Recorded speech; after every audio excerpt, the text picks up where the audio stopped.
What's going on, Lakers fans, and welcome into episode 51 of the LakeShow Flow. I am your host, Gio. As we're tipping off the new year, 2025 to 26 season, it's exciting, but unfortunately, the Lakers did not get the job done, losing to the Warriors 119 to 109. But before I get into tonight's game, I just want to say, if you're new here or you've been here, please remember to show some support. Hit the like button, leave me a comment, let me know how pissed off you are about how the game went, and yeah, subscribe if you're new. But as I said, the Lakers did not get the job done. It was a frustrating game from pretty much start to finish because there were moments where the Lakers looked like a team, but those were few and far between. I feel like Luka Doncic is on a mission this year.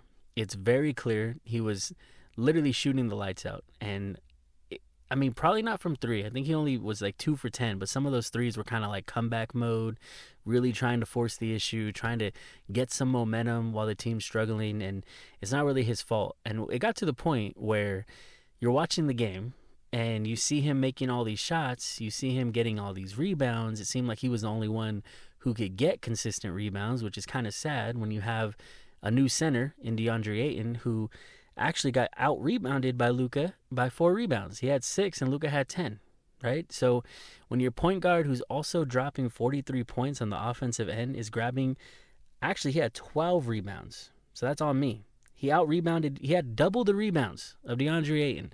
When you have that going on, that's insane. Then he has 9 assists trying to get his teammates involved, which they missed a lot of shots that he could have even had a triple-double, honestly. So opening the season with a 43-point triple-double damn near, there's no complaints when it comes to Luka Doncic on this team. The biggest thing, the biggest emphasis of this game was the Lakers' lack of shooting and mainly their lack of defensive planning for this team. The Warriors are a team that sets screens off the ball, on the ball, through the ball. Like, they will just, at any given point, you know you're going to deal with screens from the Warriors, whether they're illegal, legal, whatever. They're going to do it.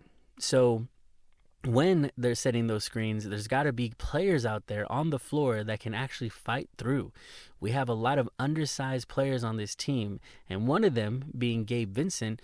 I feel it was just a huge mistake for JJ to put the starting reins on him and say, hey, you're going to be the guy. Like, I don't care if he's more of a veteran. I don't care if he has playoff experience. At the end of the day, he's just undersized. I would have probably felt more comfortable having someone, maybe Marcus Smart. I mean, he is shorter too, but he's got more grit and more, like, he picked up a lot of fouls in this game, but I feel like he's just bigger bodied and more able to fight through screens and show a little toughness that I don't think Gabe Vincent is really capable of. He plays bigger is what I'm saying about Marcus Smart. Now, when it comes to someone like Jake LaRavia, I feel like he has the size. He's, obviously not, he's a little more wet behind the ears in terms of like a defensive talent. And he even said so himself. He thinks his biggest thing to work on with his game is his defense. But I'm just saying, from a capability standpoint, physically, I think we could have used more Jake LaRavia in this game. He hit a couple shots in the game. It wasn't the best stat line, but probably because he didn't get the opportunity. So I think JJ, I hope that he learns from this game. You cannot play just because the Warriors play undersized and small ball. You can't match that energy to a fault. Like, you have to adjust. You have to make a change, and you have to say, you know what, Gabe, I got to pull you. You're not really helping the cause right now. On top of that, I feel like Austin Reeves was kind of streaky in this game. Like, he really didn't get his footing until later in the game when it was almost too late, or pretty much too late. And we need more from him. When he's going to be the co-star with Luka right now, we don't have LeBron for I don't even know how long at this point. When we have that situation happening, we need Austin to be on it. We need him to be like, whatever it takes. If your shot's not falling from mid-range or three-point, be more aggressive on driving. I just feel like his stat line it was there, obviously, because he filled up the stat sheet a little bit. He had 26 points, 9 assists, and 5 rebounds, which is cool on paper. But if you watch the game, it just felt like his shot wasn't as consistent as you want it in order to keep up with the scoring flow. The main issue, though, like I said, you have Gabe Vincent out there guarding Jimmy Butler. Jimmy Butler is a very capable NBA player, especially when you got someone like Gabe Vincent on him. That's the issue. Jimmy is already a big, like, he pretty much plays shooting guard. Like, he's already a big guard, and you're putting a guy like Gabe Vincent, who's small even for the point guard position, right? Even Steph Curry is bigger than him. So it's like, you can't rely on him to stop the second star on the Warriors, where you already have to have all this attention with Curry getting screened and running around. He's already making someone have to chase him. And then you have Jimmy just being able to get someone on an island, because you're not going to double Jimmy. And you just have a guy like Gabe Vincent on him. Like, that's your last line of defense on Jimmy Butler, who is already a capable scorer, but you're making it even easier on him. That, to me, is a coaching discrepancy between JJ Redick and Steve Kerr. I feel like Steve Kerr would never do some shit like that. So you have JJ, who's a second-year coach. I just feel like you have to get out of your own way sometimes. You have to say, you know what? I was wrong. We got to call an audible. I know I told you, Gabe, that you're going to be relied on this season, and that might be the case in other matchups. But for this one, I can't have you on an island with Jimmy Butler, because he's got way too much height over you and way too much strength over you and just way better than you. Like, it's kind of sad. For me, my biggest takeaway is, look, it's one game, which we got to put that in perspective. You know, sometimes we get a little emotional because it's the first game, or not even just because it's the first game. We get emotional because it's our damn team and we bleed purple and gold, and it's going to hurt. Every game is like we live and die by it, right? And I know Darvin Ham, he definitely was never the coach for this team, because he literally said that he thinks fans live and die with every game. Well, we expect our coach to do that too. So I do expect JJ to feel some type of way. I haven't even watched press conference coverages. I haven't seen anything yet, but I know he's not going to be happy with himself. But my point is, we get a little emotional. First game of the season, that has to be put in perspective. We got 81 more games, okay? I expect changes to be made. One of the biggest changes I think needs to be made is we may need to be right back into talks with the Miami Heat to acquire Andrew Wiggins. I think he would solve so many of the Lakers' problems, because you can start Reeves and Luka as your backcourt, but you can also have Wiggins, LeBron at the 4, which might be better for him at his age, and then you have Ayton at the center. So I like that lineup a lot better than having undersized lineups like Gabe Vincent in the damn starting 5. I just don't like that. I think the Lakers need to shop that idea around and see what you got to give up. The problem is, too, we have Dalton Connect, who can knock down threes, right? Supposedly there was like a vote of confidence that the Lakers were really high on him having that leap this year, and his trade value is kind of low. The thing is, they didn't even really play him. I don't even think he got time. I don't remember seeing him. So the problem here is, you have a team like the Warriors, who love to shoot threes, but you're not even playing someone who might be able to get hot. We've seen Dalton get hot, right? But if you don't believe in him, then package him with maybe Rui, who to me was kind of disappointing. I mean, he was open a lot. He made his open shots, like, you know, not like to a crazy clip, but he did okay. But he doesn't grab enough rebounds. He doesn't play good enough defense. There was times where he just looks lost out there. If you can package Rui and Dalton Connect, who you just apparently don't want to play, and like a first-round pick maybe, or maybe a pick swap or a protected one, I don't know. If you can do that, get Andrew Wiggins on this team. I just think there's so much. I feel like Luka's going to be bringing it every single game this season. He already lost a bunch of weight. They said 30 pounds. He's gained muscle. Like, this guy is locked in, and you don't want to waste that. You don't want to waste a year of his prime. You don't want to waste LeBron's potential last year of his career. You don't want to waste, you know, DeAndre Ayton with something to prove. Marcus Smart, he got a lot of fouls in this game, but you don't want to waste these guys that are ready to win now and that can win now, because you want to play Gabe Vincent, or you're afraid to trade, you know, a protected first-round pick, or, you know what I mean? That you have to take those gambles. You have to be able to. You have to be willing to take the risk in order to actually help this team and give it a true chance. Because from what I see right now, I just think the Lakers sometimes do a way better job of handling the Warriors, and this was not one of those times. And if we're going to be forced and backed into a corner to start Gabe Vincent of all people, and I know I keep saying it, but it was really, really hurting the defense. And here's another thing. The defensive schemes in general, I feel like JJ needs to get more, or the team in general, we have pretty damn good coaches on this staff. We need to get more creative. We need to be able to actually scheme some things up, and offensively too. That's another thing. I feel like there's not enough actions going on. It's kind of like Luka on an island. And don't get me wrong, he was doing great. He only missed 10 shots out of 27. He was 17 for 27 tonight, which is amazing. Like, Luka's locked in. he doesn't need to have a designed offense. Like, we've seen him work with like little to nothing on the Mavericks when he was trying to carry them because Kyrie disappeared in the finals that year against Boston. We've seen him work with little to nothing. We've seen him make runs by himself and carry teams, but we don't need to do that. We're the damn Lakers, okay? Like, we should be able to provide him with more. And I know we made the acquisition of getting, Ayton. We made the acquisition of getting Marcus Smart, which is great. LaRavia, cool. We need to actually give him someone that can help him on the defensive end so he's not over. Here's the problem. It got to the point where Luka was even having to be isolated on Curry, having to defend him, and he actually made him, like, not made him miss, but he kept up with him to the point where he got a good enough contest where, he's going to make it sometimes. He's going to make it a lot, but he missed when Luka was on him in crunch time. Luka shouldn't even be on him in crunch time.